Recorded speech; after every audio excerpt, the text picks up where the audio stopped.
अस्सलामुअलैकुम। तो आज चलते हैं उस फिल्म की तरफ जो 1958 में 15वें नंबर पर रिलीज की गई और इस फिल्म का नाम था ज़हरे इश्क।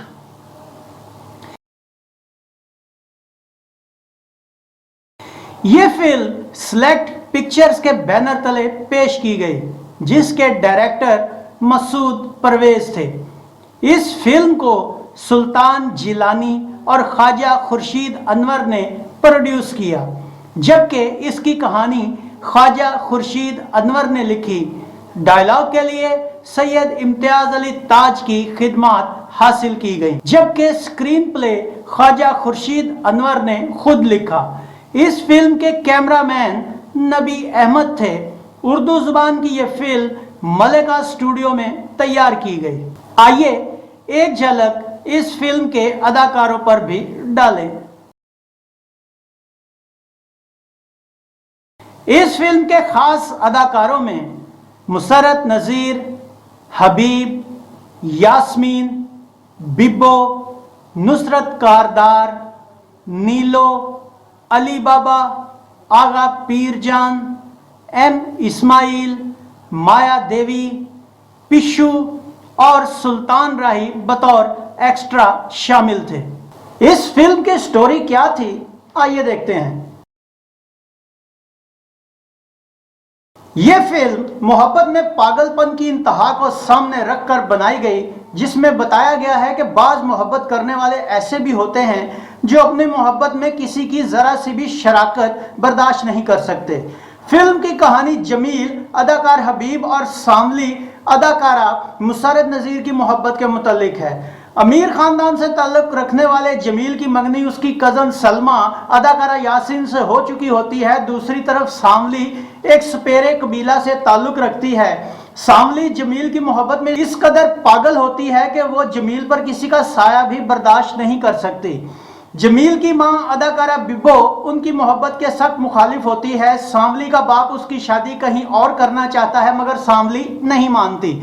इधर जमील भी मां के खिलाफ जाकर सांवली से भागकर शादी का प्रोग्राम बना लेता है, मगर ऐन मौका पर सांवली का बाप अदाकार आगा पीरजान उसे कमरे में बंद कर देता है। जमील सांवली को बेवफा समझता है। उधर सांवली को नशा पिलाकर उसकी शादी कर दी जाती है और इधर जमील सलमा से शादी कर लेता है। सांवली अपने शौहर को पहाड़ से गिराकर मार देती है और वापस आ जाती है। जमील और सलमा एक बेटे के माँ बाप बन जाते हैं, मगर चूंकि जमील की शादी वाले दिन सांवली की बहन रत्ती अदाकारा नीलो उसे सारी सूरत हाल बता चुकी होती है, उसी वजह से जमील बेख्वाबी के मर्ज का शिकार होकर बीमार रहना शुरू कर देता है। सांवली किसी न किसी तरह दोबारा जमील तक पहुंच जाती है। जमील उसकी कुर्बत में ठीक हो जाता है। सांवली सलमा को बुरा भला कहती है और उसको जमील की जिंदगी से निकल जाने को कहती है। सलमा जमील की खुशी के लिए उसकी जिंदगी से निकलने का फैसला कर लेती है, मगर रास्ते में उसकी कार का एक्सीडेंट हो जाता है और उसका चेहरा बुरी तरह जल जाता है। वो अपने मुंशी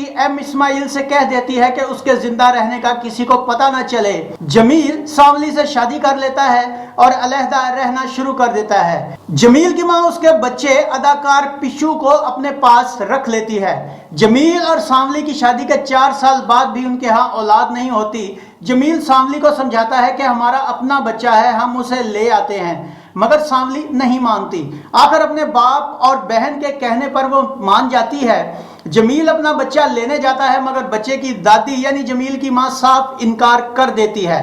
उधर सलमा भी मुंशी के जरिए अपने बच्चे से मिलती रहती है। मां के इनकार के बाद सांवली जमील की खुशी के लिए एक रात चोरों की तरह उसकी मां के घर दाखिल होती है, मगर जमील की मां उसे पकड़ लेती है। सांवली और जमील की मां में बहस के बाद हाथापाई होती है, जिसके नतीजा में जमील की मां गिरकर मर जाती है। उसकी मौत के बाद बच्चा उन दोनों के पास आ जाता है, मगर वो भी सांवली को बुरा लगने लगता है। जमील की अपने बेटे से मोहब्बत देखकर वो समझती है कि ये उसकी और जमील की मोहब्बत में रुकावट है और एक दिन वो बच्चे को पहाड़ से गिराने की कोशिश करती है, मगर बच्चा उसे मां कह देता है। सांवली की ममता जाग जाती है और वो बच्चे को घर ले आती है, लेकिन ये सब कुछ आर्जी होता है। सांवली को वो बच्चा फिर खटकना शुरू हो जाता है। एक दिन बच्चा बारिश में अपनी असली मां सलमा से मिलने जाता है और उसे निमोनिया हो जाता है। बच्चे की बीमारी का सुनकर सलमा रात को खिड़की से उसे देखने आती है, लेकिन सांवली उसे पकड़ लेती है और उसे अंदर ले आती है। सांवली सलमा को दौलत की पेशकश करती है कि वो बच्चे को कहीं ले जाए, क्योंकि वो उससे नफरत करती है और एक दिन शायद ये बच्चा उसके हाथों मारा जाए।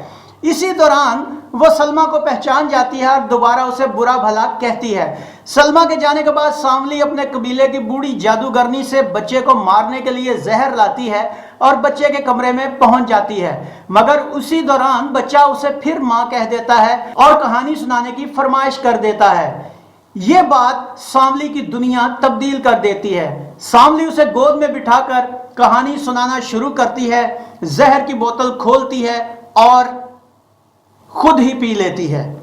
जमील के आने तक सांवली मर चुकी होती है। मुंशी उसकी मौत के एक रोज बाद जमील को बता देता है कि सलमा भी जिंदा है, मगर आखिरी सीन कमाल है, जिसमें जमील और सलमा का बेटा सांवली की कब्र से मां कहकर लिपट जाता है।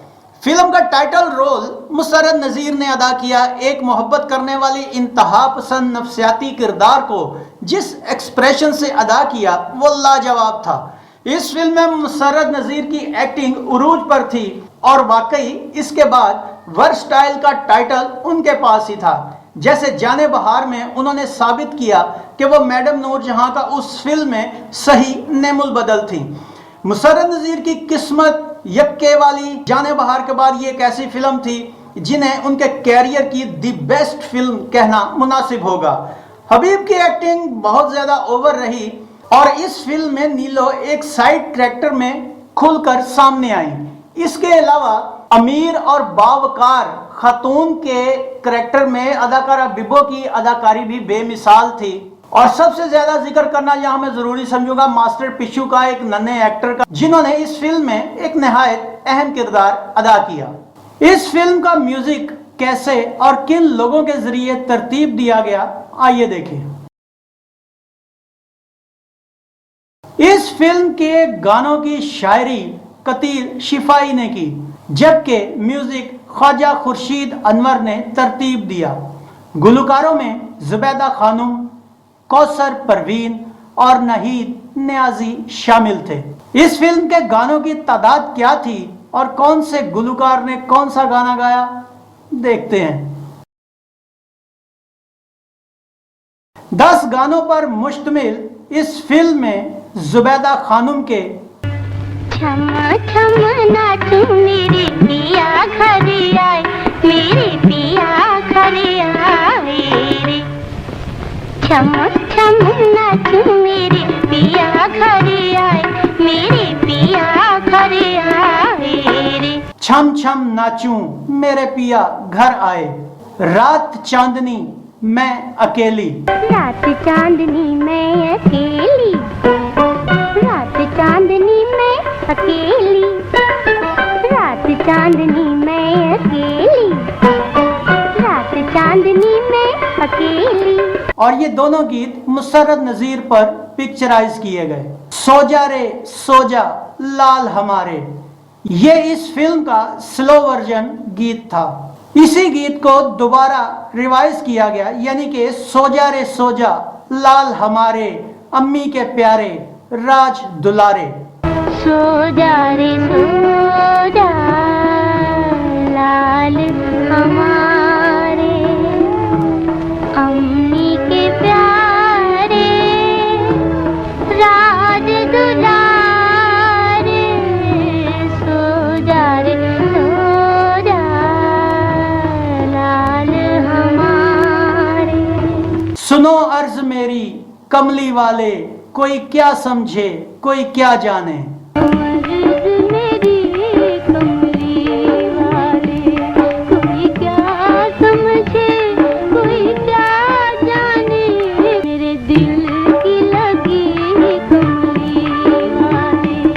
उनसे बिछड़कर ये जीना भी ए दिल कोई जीना है। उनसे बिछड़कर ये जीना भी ए दिल कोई जीना है। इन दोनों गानों समेत सुनो अर्ज मेरी और उनसे बिछड़कर, ये चारों गाने अदाकारा यास्मीन पर पिक्चराइज हुए। कौसर परवीन के जाने ना दूंगी मैं जाने ना दूंगी। जाने ना दूंगी मैं जाने ना दूंगी, मैं तो तुम्हें जाने न दूंगी। पल पल झूमूं झूम के गाऊं, दिल में प्यार है तेरा। पल पल झूम झूम के गाऊं, दिल में प्यार है तेरा। मैं तेरी तू मेरा रे। ये दोनों गीत भी मुसर्रत नज़ीर पर पिक्चराइज किए गए। नहीं न्याजी के देखो जी बेदर्दी सैयां जाके नहीं आए। देखो बेदर्दी सैयां जाके फिर नहीं आए। मोहे पिया मिलन को जाने दे बैरनिया। मोहे पिया मिलन को जाने दे बैरनिया, मोहे पिया मिलन को जाने दे। ये दोनों गाने भी मुसर्रत नज़ीर पर पिक्चराइज किए गए।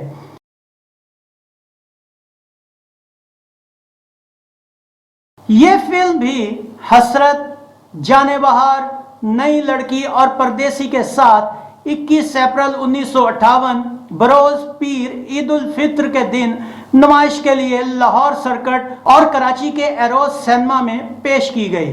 10 हफ्ते लाहौर और 12 हफ्ते कराची में सिनेमा स्क्रीन पर रहने के बाद ये साल की 9वीं औसत दर्जे की कैटेगरी में शामिल हो गई। तो नाजरीन, ये था फिल्म ज़हर इश्क का एक मुकम्मल रिव्यू। उम्मीद है आपको हमारा ये वीडियो पसंद आया होगा।